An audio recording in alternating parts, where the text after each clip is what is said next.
Olá, olá! Tudo bem por aqui? Sejam bem-vindos a mais um episódio do nosso podcast Falar Português Brasileiro. Esse podcast existe porque você está aqui comigo todas as semanas. No episódio de hoje, vamos falar sobre mais um tema que conecta o Brasil ao outro lado do mundo: a imigração japonesa.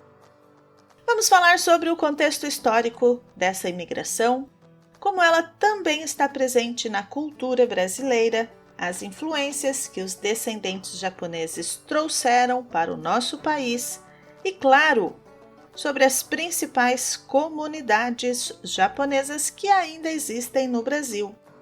Então, pegue um café ou quem sabe um bancha e vamos começar. Vamos lá? Não se esqueça de fazer as suas anotações, ouvir mais de uma vez o episódio e aplicar o vocabulário em outros contextos.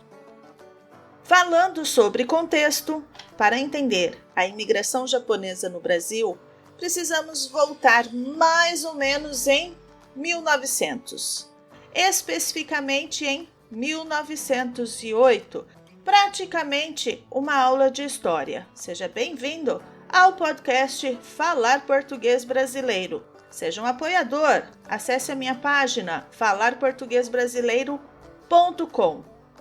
Especificamente em 1908, quando o primeiro navio com imigrantes japoneses, o Kasatomaru, atracou no Porto de Santos. Naquele momento, o Brasil enfrentava uma ausência de mão de obra nas plantações de café, proporcionada pelo fim do período de escravidão, que não deveria nem ter existido. E o Japão, por outro lado, passava por uma crise econômica e social. A parceria entre os dois países foi selada, resultando em uma imigração em massa de japoneses para o Brasil.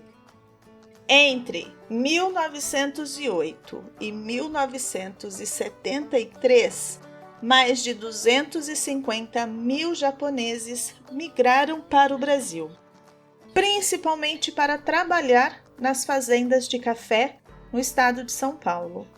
Os primeiros anos foram difíceis, com barreiras linguísticas e culturais, mas, com o tempo, os japoneses se estabeleceram e começaram a construir uma vida aqui.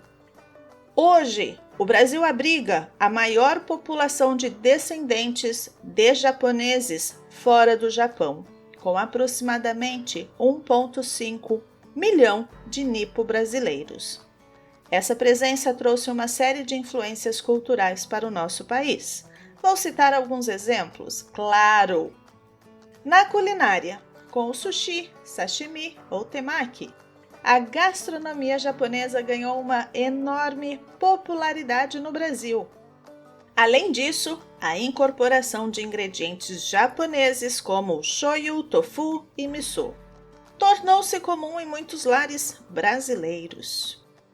Falando bem a verdade, o problema é quando vem as adaptações. Nossa! Qualquer Itamae-san, chefe de cozinha japonês, ficaria ofendido com as adaptações feitas aqui no Brasil. Os festivais japoneses, como o Bon Odori e o Tanabata Matsuri, são eventos tradicionais que celebram a cultura japonesa em várias cidades brasileiras.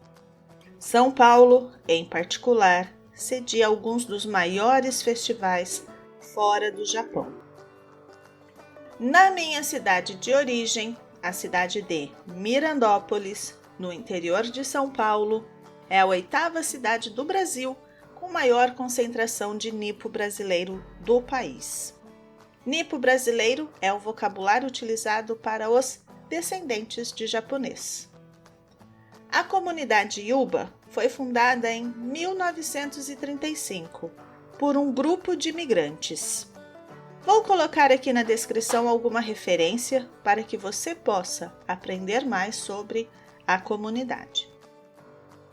A comunidade possui uma economia coletiva, onde tudo é por todos e todos, desde as crianças até os adultos, possuem obrigações coletivas e escolhas individuais.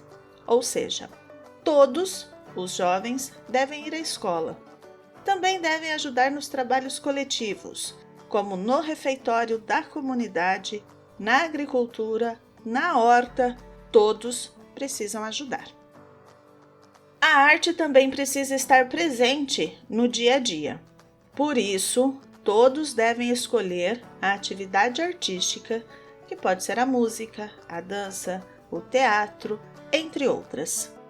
Também há o trabalho de fabricação de violinos. Incrível, né? No final do ano é feita a apresentação de Natal, momento que a comunidade abre as portas para os visitantes. A apresentação é linda. A imigração japonesa também trouxe para o Brasil as artes marciais, como o judô, karatê e aikido. Temos academias de lutas espalhadas por todo o país e muita representatividade nas competições internacionais. Também grandes campeonatos nacionais, com participação de lutadores internacionais. Bom, com um pouquinho mais de diversão, todos da minha geração conhecem Cavaleiros do Zodíaco. Estamos na última casa. Para os mais jovens, a série como Naruto e Dragon Ball também são muito presentes na nossa cultura. Os mangás também não podem faltar. Temos até Turma da Mônica em versão mangá. Anote aí, episódio 146, Turma da Mônica, para relembrar. Agora, a arquitetura, outro aspecto fascinante dessa troca cultural. Em bairros como a Liberdade, em São Paulo, podemos ver claramente a influência japonesa nas fachadas dos prédios, nos templos budistas, nas lanternas típicas e até nas pontes que cruzam o bairro. O bairro da Liberdade é considerado o coração da cultura japonesa no Brasil, com suas lojas, restaurantes, feiras e eventos culturais. A arquitetura japonesa, conhecida por seu minimalismo, respeito pela natureza e simplicidade, também influenciou alguns projetos contemporâneos no Brasil, como a arquitetura dos templos e jardins japoneses, como o Jardim Japonês do Ibirapuera, que reflete a harmonia entre o homem e a natureza, trazendo um espaço de paz e meditação para o agitado ambiente urbano brasileiro. Outro jardim japonês muito bonito e famoso é o Jardim do Museu de Arte Moderna do Rio de Janeiro. Acredito que quem acompanhou um pouquinho sobre o G20 viu indiretamente o jardim japonês.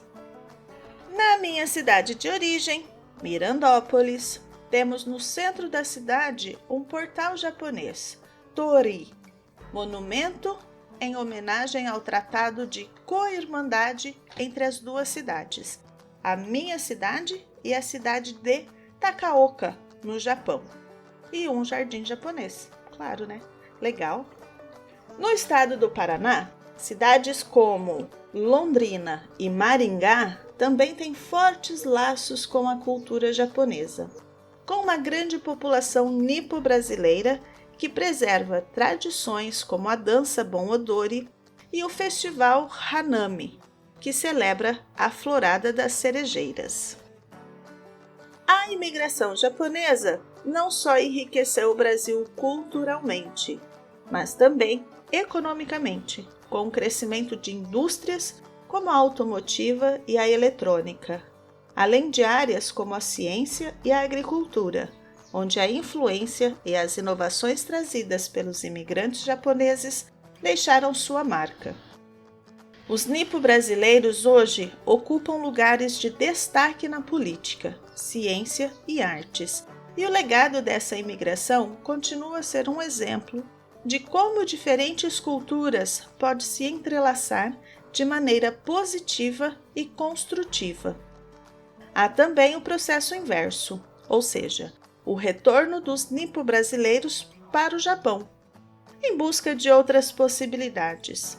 Mas isso é conteúdo para outro episódio.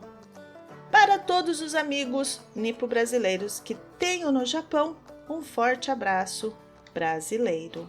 Eu vou ficando por aqui. Este é o nosso podcast Falar Português Brasileiro. Não esqueçam de seguir o podcast nas redes sociais, @falarportuguesbrasileiro.com. Acesse a minha página, falarportuguesbrasileiro.com. Participe do nosso clube de leitura. Seja um apoiador Patreon. E vejo você no próximo episódio. Tchau, tchau!